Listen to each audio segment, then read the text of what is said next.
फिर लगभग यही टाइम था, 1 साल पहले बड़े मंदिर हम लोग गए थे अराउंड 29 जून के आसपास। और जब उस समय हम लोग गुरुजी के आश्रम जा रहे थे तो गुरुजी माहौल तो करते ही हम लोग के साथ पता कैसे चले बड़े मंदिर जा रहे हैं, तो प्लानिंग हम लोग की चल रही थी कई महीनों से, तो सारी प्लानिंग कैंसिल हो गई। आप यकीन मानो कि आज की डेट में रेलवे में कोई जुगाड़ बचा नहीं किसी का, फिर भी कोई ऐसा इंसान भैया से वहाँ टकरा गया रेलवे स्टेशन पे। वो कुछ इंक्वायरी के लिए गए थे, पता नहीं सीनियर से मिलने गए, तो अधिकारी को मिला नहीं, लेकिन एक आदमी भैया कहता भैया आप लोग को जाना है। उन्होंने कहा हाँ, कहाँ जाना है? तो भैया ने बोला दिल्ली जाना है। तो उन्हें दिल्ली जाना है? उन्होंने कहा हाँ। तो उन्हें दिल्ली के अलावा और कहीं भी जाना है? तो भैया ने कहा हाँ, डुबरी जाना है। तो कह रहा हो तुम्हें तरीका बताते हैं कैसे टिकट बुक होती है? उन्होंने कहा नहीं मुझे आता है। कह रहे तुम समझ नहीं पाए, मैं कहना कुछ और चाह रहा हूँ। कह रहा हो तुम्हें फिर बताते हैं कैसे तुम्हारी टिकट अवेलेबल हो जाएंगी।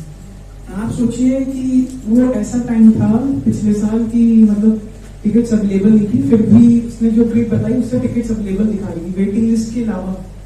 तो हम लोग खुश हो गए, घर आए और घर पे डिस्कशन हुआ, प्लानिंग हो गई, लेकिन कुछ ना कुछ रीजन से वो प्लानिंग कैंसिल होती है। बाय रोड का फिर भाई अकेले जाने में तो आदमी बोर हो जाता है, कोई ना कोई साथ मिल जाए।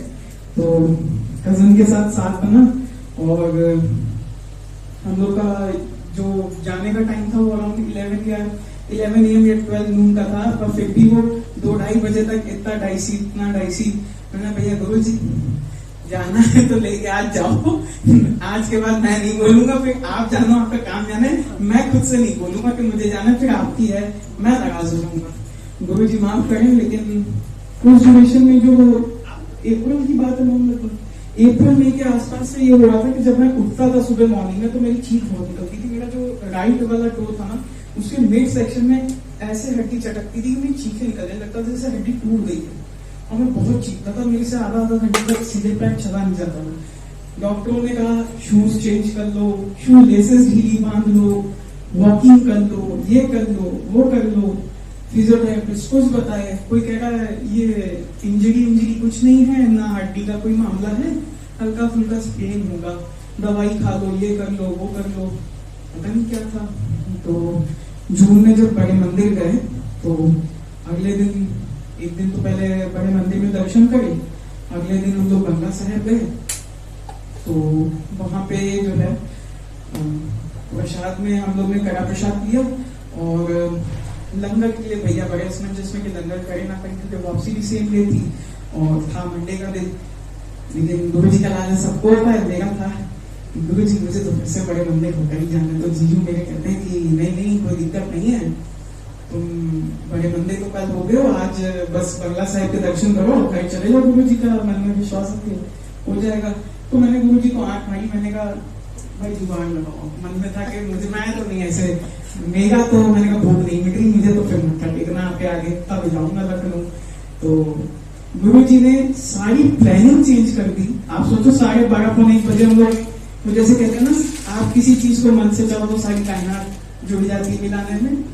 हम लोग जैसे ही बंगला साहिब से निकले तो अशोक चौक थी, वहां पे सामने मेट्रो रुकी, जैसे ही स्टेयर्स नीचे उतरे मेट्रो खुली, दरवाजे मेट्रो में बैठे, बड़े आराम से ना हम लोग छतरपुर पहुंचे। वहां स्टेशन से निकलते ही अंकल ने गाड़ी से दरवाजा खोला, अंकल आओ बड़े मंदिर जाना है, सेवा है, जल्दी जल्दी चलो, बहुत जल्दी चलो। तो हम लोग भी शुक्राना गुरु जी के भाई पहुंच गए। कहते हैं आपकी सेवा मेरी है पूरी, कि मैं आपको अंदर तक दर्शन करा के ले जाऊं। और वो दर्शन करा के ले आए, उन्होंने वापस स्टेशन पे छोड़ा, नंबर एक्सचेंज करे, कहा के टच में रहिएगा, अगली बार जब आप आएंगे तो सेवा हमारी है। शुक्राना गुरु जी। लखनऊ आए तो यहाँ सत्संग की सेवा मिल गई, पासेस थे और भी कुछ चीजें थी, तो सारी सेवाएं करने लग गए। और 7 जुलाई को इग्नाइट में जो सत्संग हुआ ना, वहाँ वो थोड़े से डिजाइनर से वो वेलकम किया ना, कुछ वो शावर टाइप कुछ लगा हुआ था, तो मेरे पैर में वो लगा, 2-3 चेयर्स मेरे पैर पे लगी, यहाँ तक कि कोई जेंट्स थे या लेडीज थे, कहीं धक्का मुक्की हुई, अचानक से मेरे पैर पे चढ़ गया, वो हड्डी चढ़ी। मैंने कहा मैं तो गया काम लग गया। गुरु जी बर्थडे वाले दिन ही, आज आपका मेरा बर्थडे है और बर्थडे वाले दिन ही आपने बम दे दिया, ये तो काम लग गया। पैर सुन, मैं लगाते लॉबी में बैठ गया। सत्संग खत्म हो गया, डांस के टाइम पे बस अंदर गया हूँ, और उसके बाद दूसरा सत्संग था तुलसी गंगा मंडप में, तो वहाँ थोड़ा सा देर से पहुंचे, लेकिन जब सत्संग पहुंचे तो वहाँ सबने जबरदस्ती डांस करा दिया और कि मतलब अरे नाचो, होएगा, पैर में दर्द रावट की वजह से होगा। मैंने कहा नहीं, मेरे को काफी दिन से नहीं, नाचो नाचो सब ठीक हो जाएगा। पैर की हड्डी चटकी फिर मैंने कहा आज गए, आज तो आप ही देखो भैया सब हो गया, अब पता नहीं क्या ही होना है, कल मॉर्निंग में क्या ही चीखें निकलेंगी या बिल्कुल काम लग गया, क्या होगा। गुरु जी जानी जान है, भूल चूक माफ, अगर कुछ कम ज्यादा हो जाए। मैं भूल ही गया अगले दिन के मेरे पैर में कुछ दर्द था, यहाँ तक कि कुछ दिन बाद ना मम्मी पूछती है आजकल बड़ी शांति से उठ रहे हो, अपना पैर में दर्द नहीं होगा। मैंने कहा हाँ ये तो मैंने भी नोटिस करा, तो समझ में नहीं आया, लेकिन पैर का दर्द सही हो गया। जय गुरु जी।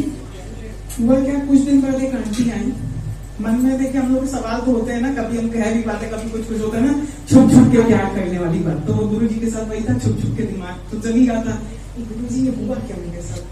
तो एक आंटी आती है, वो कहती तुम्हारी ये बंगला साहिब से ना कड़ा लेके आई हूँ, और तुम्हें मालूम है मैं भी बंगला साहिब गई, बड़े अच्छे दर्शन हुए और वहाँ की बड़ी मान्यता है। वहाँ कहते हैं कि अगर वहाँ आप दर्शन कर दो और प्रसाद वसाद या ब्लेसिंग्स ले लो बंगला साहिब की, तो आपके कार्मिक और आपके शरीर के सारे कोड़ीपन ठीक हो जाते हैं। मैंने क्वेश्चन पूछा ही नहीं था, उन्होंने अपने आप ही गुरु जी ने उनके थ्रू आंसर दिलवाया। ना जाने कौन सा कार्मिक चीज थी जो गुरु जी ने वो ठीक करी, वरना आप यकीन मानो पैर का दर्द वो ऐसा था कि मैं आधे घंटे तक बैठ उठता ही नहीं था बेड से, मतलब इतना पेन होता था क्योंकि पैर रखने की देर और मेरी चीखें चली, इतना दर्द होता था, सोचिए। जय गुरु जी, शुक्राना गुरु जी, ठीक है साथ बात वो सत्संग शेयर करवा गए, शुक्राना मेरे मन, लव यू गुरु जी।